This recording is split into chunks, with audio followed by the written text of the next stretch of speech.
clipping, Sadhguru tells us how we can improve our health and well-being. Listen in, friends. If you drop your breath to 9, we say you will live up to 124 years of age. If you drop your breath to 6, we say you will live up to 164 years.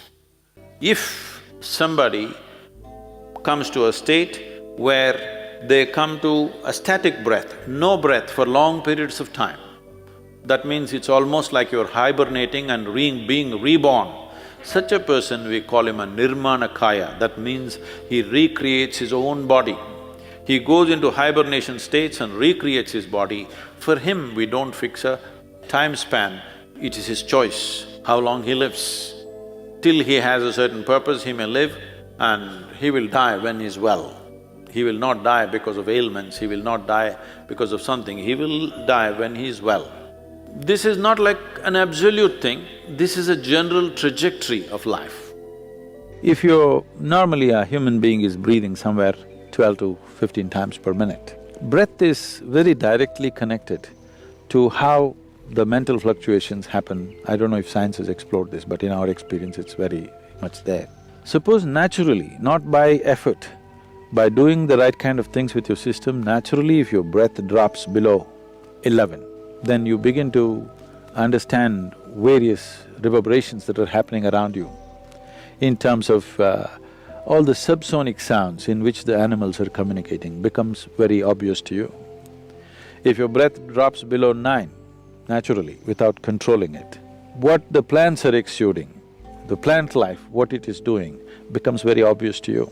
If your breath drops below 6, then what the inanimate things, how they're reverberating, this is known as ritambara pragna. That means the reverberations of every form and the sounds attached to it become very clear to you. Or in other words, the nature of the universe can be grasped if you know the language of the inanimate. Every form, how it is made, what is its nature, what it is right now and what it will evolve into, or what it was yesterday and what it is evolved into, all this is becoming apparent to you. The concerns of survival recede. Human beings will naturally evolve into perceiving. But the important thing is the level of static. Breath is a survival process. If you sit still, it goes down. The more still your body becomes, the less you breathe. If you bring your whole system to a certain level of stillness, not being in a hyperventilated state, then your perception goes on increasing.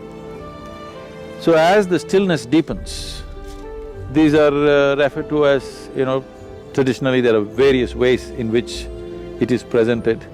It is usually called as it's called Rudra, Hara and Sadashiva. One is still but he's vibrant, he's roaring. Another is still but he's in activity still.